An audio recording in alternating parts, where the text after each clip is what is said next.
नमस्कार विद्यार्थी मित्र, आज आपण बघणार आहोत इयत्ता 6वी विषय गणित पाठ 13वा नफा तोटा. नफा तोटा संकल्पना काय आहे ते आता आपण बघून घेऊया.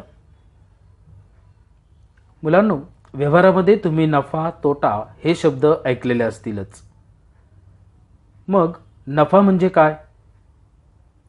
नफा म्हणजे फायदा. अगदी बरोबर. आणि तोटा म्हणजे काय? तोटा म्हणजे नुकसान. अगदी बरोबर.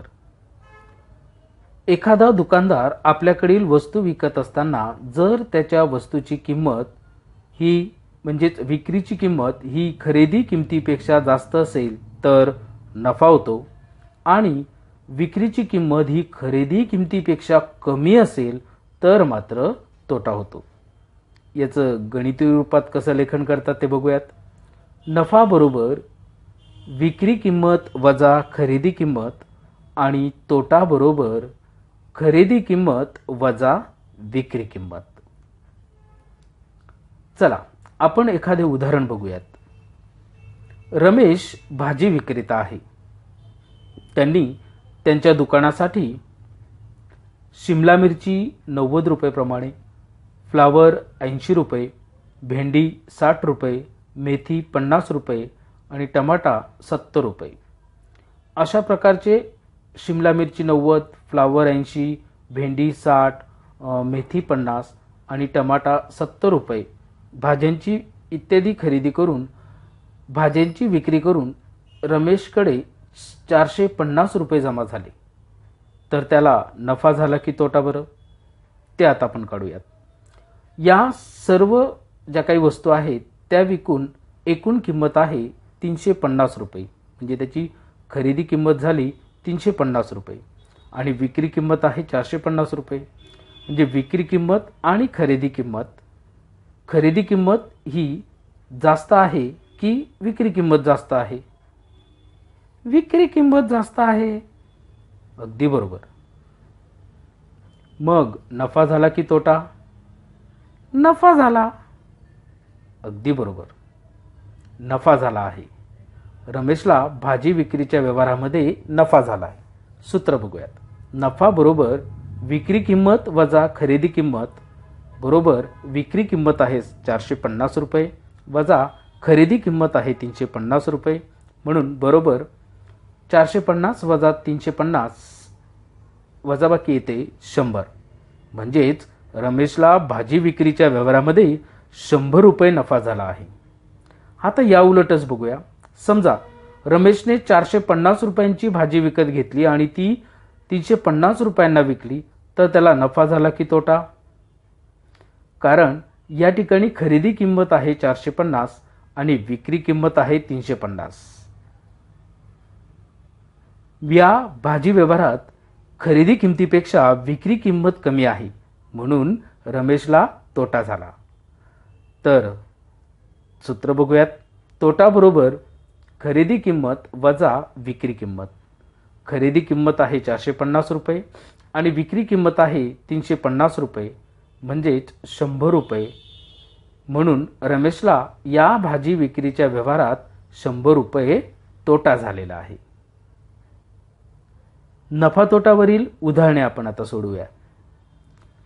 एका शाळेमध्ये फूड फेस्टिवल भरला गेला होता.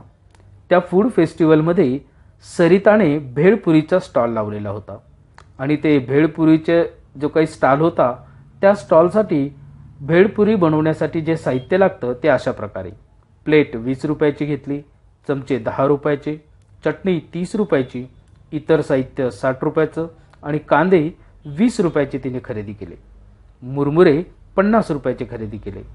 एकूण 190 रुपयांचं साहित्य तिने भेळपुरीसाठी खरेदी केलं.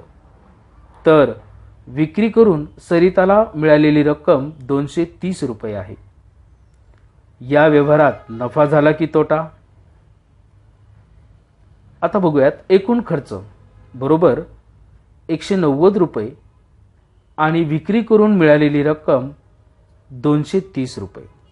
या ठिकाणी 190 रुपये आहे खरेदी किंमत आणि 230 रुपये आहे विक्री किंमत, म्हणजेच विक्री किंमत खरेदी किमतीपेक्षा जास्त आहे, म्हणून येथे सरिताला नफा झाला आहे. म्हणून नफाचं सूत्र बघूयात. नफा बरोबर विक्री किंमत वजा खरेदी किंमत बरोबर विक्री किंमत आहे 230 रुपये वजा खरेदी किंमत आहे 190 रुपये, म्हणून 230 वजा 190 बरोबर 40 रुपये. म्हणून सरिताला भेळपुरीच्या स्टॉलमध्ये 40 रुपये नफा झाला.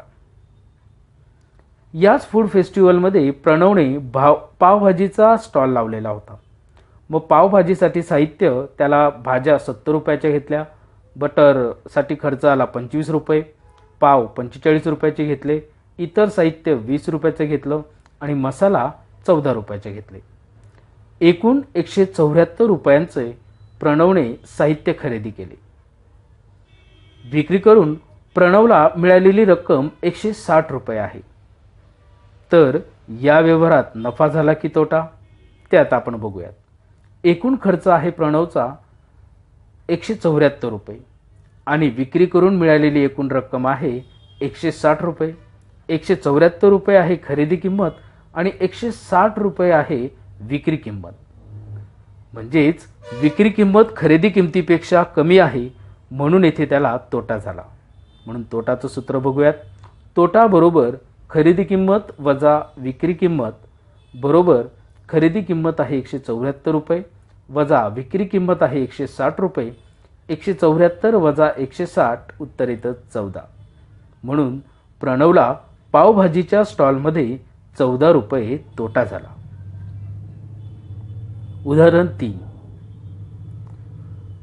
हरभजन सिंग यांनी 500 किलोग्रॅम तांदूळ 22,000 रुपयास विकत घेतला व प्रति किलोग्रॅम 48 रुपयांनी सर्व तांदूळ त्यांनी विकला.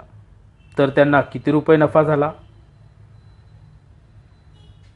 खरेदी किंमत आहे 22,000 रुपये आणि 500 किलोग्रॅम तांदूळ हा 48 रुपयांनी विकला, म्हणजेच 500 किलोग्रॅम तांदूळ प्रति किलो 48 रुपयाप्रमाणे विकला, म्हणजेच बरोबर 500 गुणिले 48 यांचा गुणाकार येतो 24,000, म्हणजेच ही झाली त्यांची विक्री किंमत. तर या ठिकाणी त्यांना नफा झालेला आहे. म्हणून नफा बरोबर विक्री किंमत वजा खरेदी किंमत बरोबर विक्री किंमत आहे 24,000 रुपये वजा खरेदी किंमत 22,000. 24,000 वजा 22,000 बरोबर 2,000. म्हणून हरभजन सिंगला तांदळाच्या व्यवहारामध्ये 2,000 रुपये नफा झाला. उदाहरण 4. विजय कपडे विक्रेता आहे. त्याने आपल्या दुकानासाठी शर्ट 2,000 रुपये, टी शर्ट 2,500 रुपये आणि पॅन्ट 5,000 रुपये असे एकूण 9,500 रुपयांचे कपडे खरेदी केले. या मालाची विक्री करून विजयकडे 8,000 रुपये जमा झाले. तर या व्यवहारात विजयला नफा झाला की तोटा बघूयात. एकूण मालाची खरेदी किंमत आहे 9,500 रुपये आणि विक्री केलेल्या मालाची किंमत आहे 8,000 रुपये. तर या ठिकाणी खरेदी किंमत ही विक्री किंमतपेक्षा काय आहे? जास्त आहे. म्हणून या व्यवहारात विजयला तोटा झाला आहे. तर तो किती रुपये ते काढूयात. म्हणून तोटा बरोबर खरेदी किंमत वजा विक्री किंमत बरोबर खरेदी किंमत आहे 9,500 रुपये वजा विक्री किंमत आहे 8,000 रुपये बरोबर 9,500 मधून 8,000 वजा केल्यास उत्तर येतं 1,500. म्हणून विजयला कपड्याच्या व्यवहारामध्ये 1,500 रुपये तोटा झाला आहे. पुढील उदाहरण बघूयात. प्रमोदने घाऊक बाजारातून मेथीच्या 100 जुड्या घेतल्या. 400 रुपयांना त्याने खरेदी केल्या आणि अचानक आलेल्या पावसामुळे त्याच्या हातगाडीवरील 30 जुड्या खराब झाल्या. तर उरलेल्या जुड्या त्याने 5 रुपयांना एक अशा विकल्या. तर या व्यवहारात प्रमोदला नफा झाला की तोटा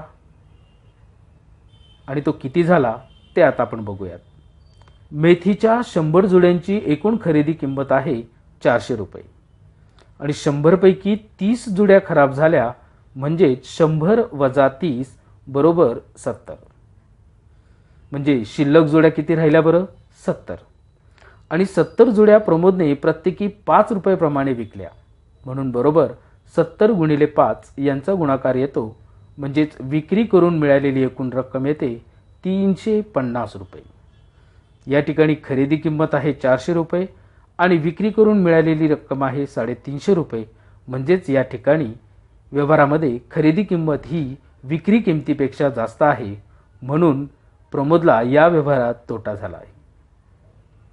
म्हणून तोटा बरोबर खरेदी किंमत वजा विक्री किंमत बरोबर खरेदी किंमत आहे 400 रुपये वजा विक्री किंमत आहे 350 रुपये, म्हणून 400 वजा 350 उत्तर येतं 50. म्हणून प्रमोदला मेथीच्या भाजीच्या विक्रीमध्ये 50 रुपये तोटा झाला. विद्यार्थी मित्र, आता पुढे बघा, हा एक कोष्टक दिलेला आहे. या ठिकाणी खरेदी रुपये दिलेले आहेत, नंतर विक्री दिलेली आहे. तर तुम्हाला सांगायचं आहे नफा झाला की तोटा आणि तो किती रुपये. आता खरेदी किंमत आहे 4500 रुपये आणि विक्री किंमत आहे 5000 रुपये. तर काय झाला बरं? नफा. किती रुपये? 500 रुपये नफा होईल. अगदी बरोबर. पुढचं उदाहरण आहे, खरेदी किंमत आहे 4100 रुपये आणि विक्री किंमत आहे 4090 रुपये. तर मग नफा झाला की तोटा? तोटा. किती रुपये? 10 रुपये तोटा होईल. अगदी बरोबर. आता पुढचं उदाहरण आहे, खरेदी आहे 700 रुपये आणि विक्री किंमत आहे 799 रुपये. तर यामध्ये नफा झाला की तोटा? नफा. किती रुपये?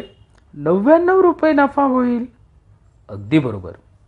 पुढचं उदाहरण आहे, खरेदी किंमत आहे 1000 रुपये आणि विक्री किंमत आहे 920 रुपये. तर मला सांगा नफा झाला की तोटा? तोटा. किती रुपये? सर 80 रुपये तोटा होईल. अगदी बरोबर. अशा प्रकारे हे कोष्टक तुम्ही पूर्ण केलेले आहे. आता बघूयात आपण एकूण खरेदी व नफा तोटा. मुलांनो, तुम्हाला नफा तोटा म्हणजे काय आणि तो कसा काढायचा हे आता समजलंय.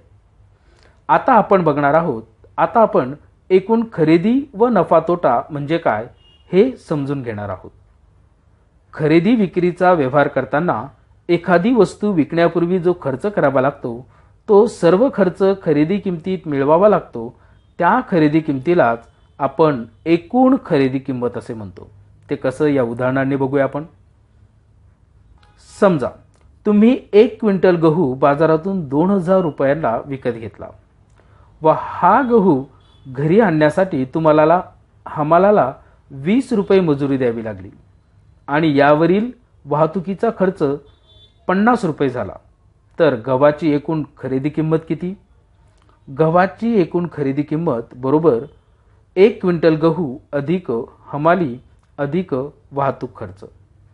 म्हणून 1 क्विंटलसाठी जो काही खर्च आला तो 2000 रुपये, हमाली 20 रुपये आणि वाहतूक खर्च 50 रुपये. यांची बेरीज केली असता उत्तर येतं 2070 रुपये.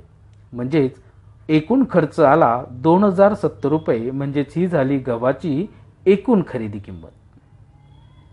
उदाहरण 1, अब्राहम यांनी 50,000 रुपयेचा माल खरेदी केला. त्यावरील कर व वाहतूक खर्च मिळून त्यांना 7,000 रुपये अधिकचा खर्च आला. त्यांनी तो माल जर 65,000 रुपयांना विकला तर त्यांना नफा झाला की तोटा? तर तो किती झाला ते काढूयात.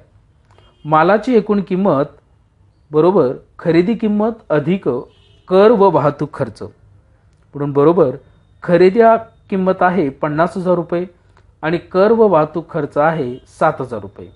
एकूण झाले 57,000 रुपये.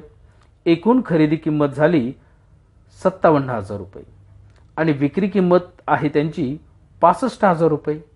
तर या ठिकाणी विक्री किंमत खरेदी किमतीपेक्षा जास्त आहे, म्हणून येथे त्यांना नफा झाला.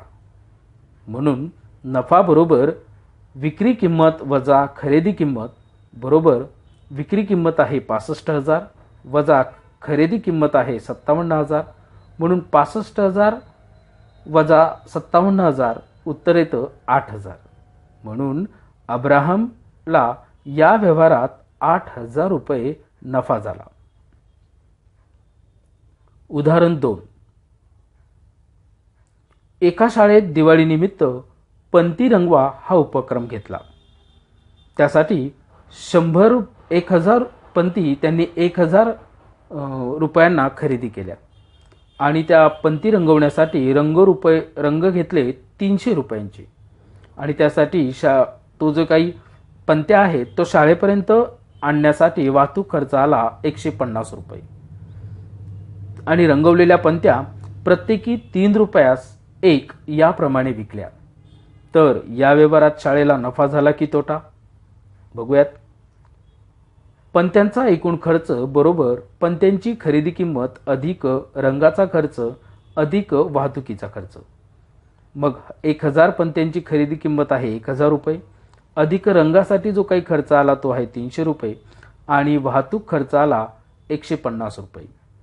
म्हणून 1,000 अधिक 300 अधिक 150 यांची बेरीज येते 1,450. म्हणजेच पंत्यांची एकूण खरेदी किंमत झाली 1,450. 1,000 पंत्या प्रत्येकी 3 रुपये प्रमाणे विकल्या.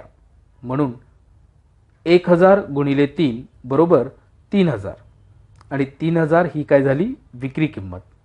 तर या ठिकाणी विक्री किंमत ही खरेदी किमतीपेक्षा जास्त आहे म्हणून शाळेला नफा झाला आहे.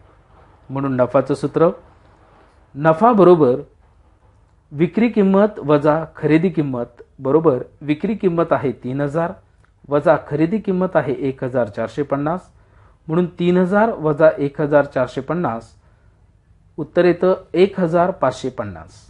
म्हणजेच शाळेला पंत्यांच्या विक्रीमध्ये एकूण 1,550 रुपये नफा झाला.